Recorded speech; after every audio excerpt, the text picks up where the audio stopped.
Rogue Record.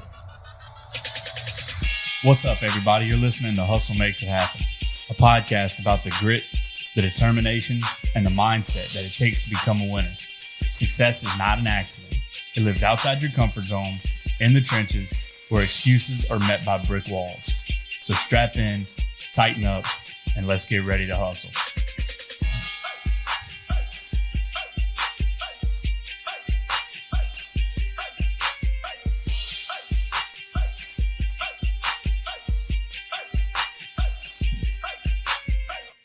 What's up? What's up, people? Welcome back to another sprint from Hustle Makes It Happen, the podcast.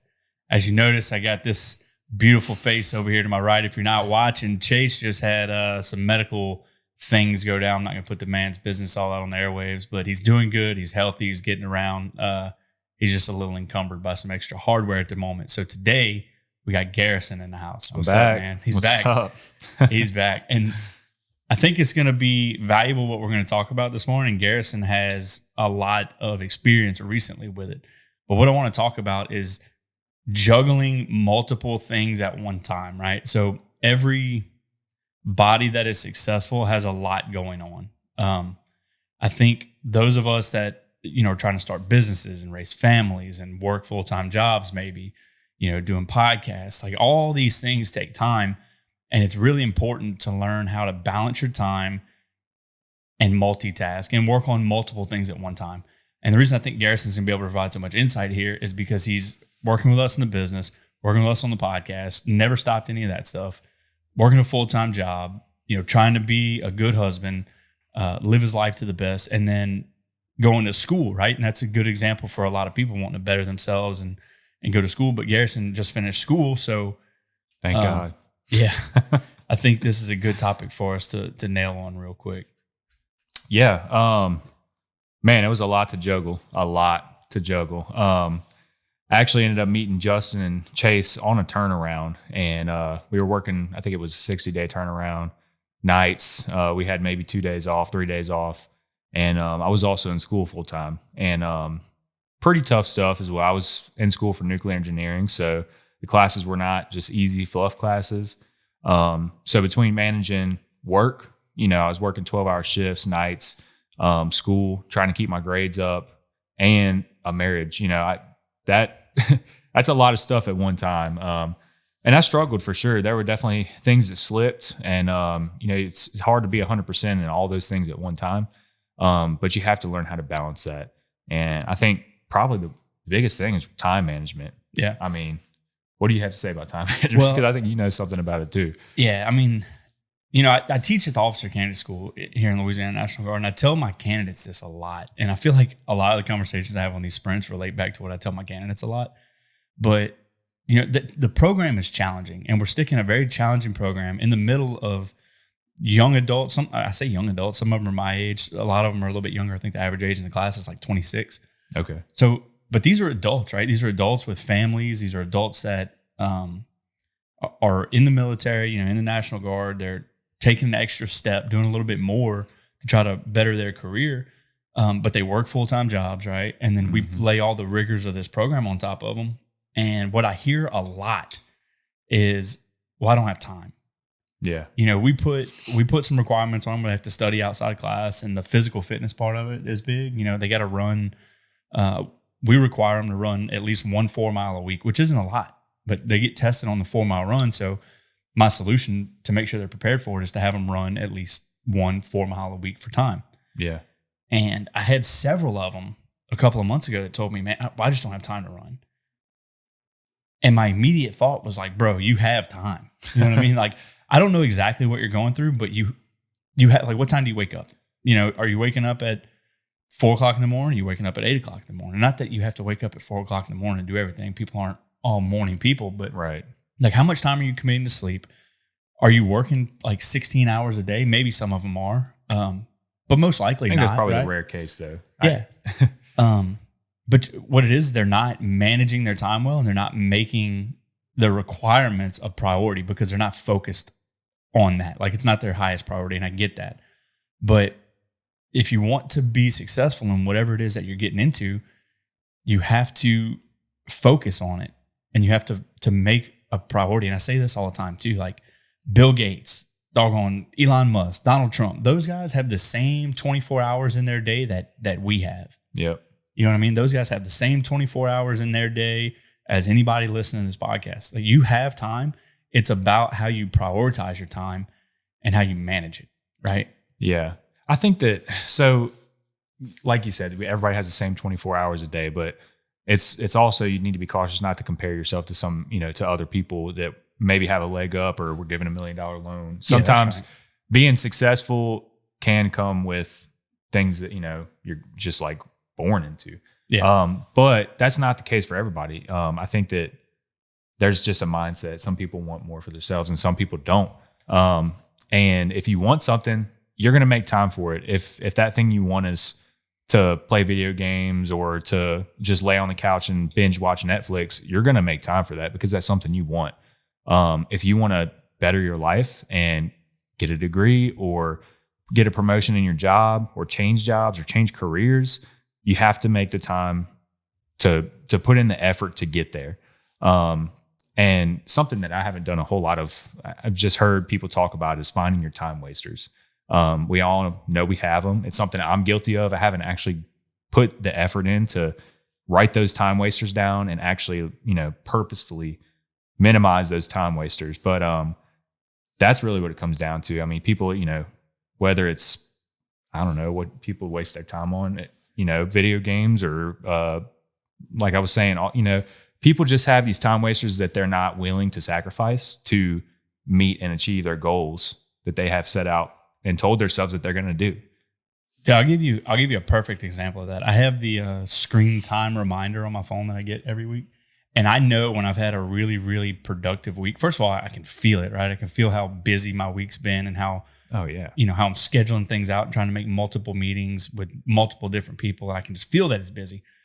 But how I know for sure is usually at the end of the week. Like, I think the alert comes through on Sundays or Mondays. I think it comes through on Sundays. But every Sunday I'll get this notification. And last week I had a crazy week last week where I was like multiple appointments with different people, working the full-time job, and it was busy and stressful, and I was spending time with my family. But this morning I got the notification on my screen time thing, and it said your screen time from last week was down 22%. 22%. Yep. And it shows you how much time you spend on your phone. It was like, it was down to like 4 hours or whatever for the week, which is insane. Wow. But what that meant was that I was spending 10 to 12 hours a week on my phone, flipping through TikTok or Facebook or whatever. So that's a big one, man. That's a big, big one. Find your time wasters. Another way to help you effectively manage your time, and I think this is one of the most important, at least for me, it's worked out the best for me, is I make priorities, right? What is the most important thing that I have to do this week? And I'll focus like 40% of my time on that most important thing until it's done. Yeah. You know what I mean? And then like, what's the second most important thing? It's going to get 20%, so now 60% of my time is accounted for. And then, what's the next most important thing? Or sometimes you don't get to make that decision. Sometimes it's like, what's the most important thing right now? Like, what is the thing that's on fire in front of you? Like, solve that problem, focus all your energy and effort into solving that problem and get it behind you so you can move on to whatever's next. That's like a day by day thing for me. And, and especially at work now, some days I have most important things that have to get done and everything else can come tomorrow. And that's not a big deal. And then other days I have 10 things that I have to do today, and then you really have to take a step back and prioritize. Like, okay, well, if I have to, order something that's got to get here first before we can do this, you have to figure out, okay, what has to come before the next thing and prioritize that. Like, we just recently had an issue, where I had to call Justin in for backup. And that was my most important priority, was getting materials on site before we could do a job, But man, every day is different. Sometimes I have one thing that I can just focus on and knock out that day. And then other days I've got to prioritize. But it's just, you just need to be aware of that. Yeah. Another thing that I think helps a lot, and you kind of just reminded me about this, but another thing that helps a lot is having a team of people that can help you with different things, right? And I'm not just talking about business. I'm going to use business as an example, and I'll use our business.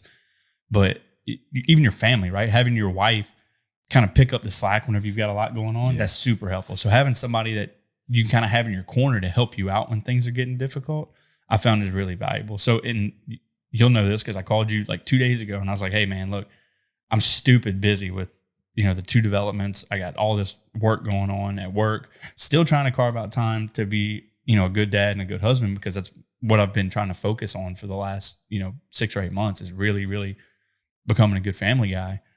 But I called you a couple of days ago and was like, hey man, can you just cover down on this project? Like just cover down on it. Whatever support you need, let me know. But I just don't have the bandwidth right now to deal with the development side and deal with the construction side and then still try to work a full-time job. And like, you have to have some help sometimes. Mm-hmm. So I think finding people that can help you and actively seeking those people out and making them part of your life and then giving them things that they can actually help you with is super, super valuable. 100%. And that actually kind of brought something else up in my head, is that sometimes those time wasters can be people. Oh, for sure. Absolutely. That's something you really have to watch out for and protect yourself. Sometimes there are relationships that you have in your life, whether it's friends or if it's, your significant other or something. And I'm not talking about, like married couples, you work through that, but sometimes people just waste your time and they're really not helping you, progress in your life and meet and achieve your goals. And sometimes you just have to either let go or take a step back and, take a little break from that relationship until you reach your goals. That's something with school, man. I had to tell so many people, hey, I can't make it. I can't come. I'm sorry. I won't be there. Over and over and over again. And it was tough to do, and I definitely had fear of missing out. And there was a lot of things that I missed out on, but I knew what my goal was. And man, I'm really reaping the rewards now with my schedule. The things that I wanted to get out of it, I have. And I'm very thankful that I put my head down and really knocked that out. I think that goes back to that prioritization piece that I was talking about a while ago. Like if you know what's important in your life, like if you've taken inventory of all the things that you're doing and all the things that you want to do, and you prioritize them as to what is the most important for you. For you, it was school for what, 3 or 4, 2.5 years. Yeah. 3 years. It was school. So that was the most important thing for you. So you just focused your time and your energy on doing that thing until you could put it behind you. Now that it's behind you, you can either reallocate that time to some stuff you were already doing or go find something else to do. You know what I mean?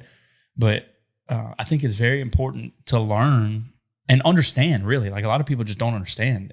People that win at life are busy people. Oh, yeah. And 100%. There's no way around that. Like we say on the show all the time, like you have to put in the work to get the reward. Like you got to risk it for the biscuit. You know what I mean? Yeah. And that doesn't mean it always has to be that way. No. Once you reach that goal and if you have a company that's completely automated it because you've worked on it for 20 years and now you can be completely hands off and it's run like a finely tuned machine. Well, that's great, but what about that 20 years? That person was busy and constantly taking care of their baby, that company, until they could get to the point to where they could be hands off. But a lot of people just see the reward and they want that. That they don't want the work that comes they want that instant to get gratification piece. Yeah. But the whole point of this sprint was to tell you guys, like, if there's something that you want in life, go get it, right? Go work for it and get it. But understand that with anything that's worth getting or worth going after, it's going to take some time and it's going to be challenging. But what the skill that you have to pick up is how to work on multiple things at one time and really how to best utilize your time. Eliminate the time wasters, make priorities, set clear goals, and just go after them. I mean, that was the whole point of this conversation. Yeah, 100%. It's not easy to do multiple things at one time. I speak from experience, especially multiple difficult and high level things. But if you want it bad enough, you'll find a way. And the people out there that are the same mindset as me and Justin, I know you know what I'm talking about. And you don't even have to be told this stuff, but sometimes it's good to hear that, affirmation. That's it. If you want it, go get it. You have time. Stop telling yourself and stop telling other people that you don't have time. You have the same 24 hours that the most successful people in the world have. You have the same 24 hours that me and Garrison have. If you want it, prioritize it, focus on it, go get it, and make it happen. That's it. Do those things. Do those things. That's it, guys. That's another sprint from Hustle Makes It Happen, the podcast. Remember to smash that subscribe button on YouTube. Follow the show on iTunes or Spotify or wherever you're listening to podcasts. And tell your friends about us, man. If you're getting some value out of the content that we're offering you, tell your friends, get them over here. Let's continue to grow this thing, guys. We appreciate all the support. We love each and every one of you. Remember, until next time, keep your head down, keep your eye on the ball. Hustle makes it happen. But most importantly, have fun. Later. Peace.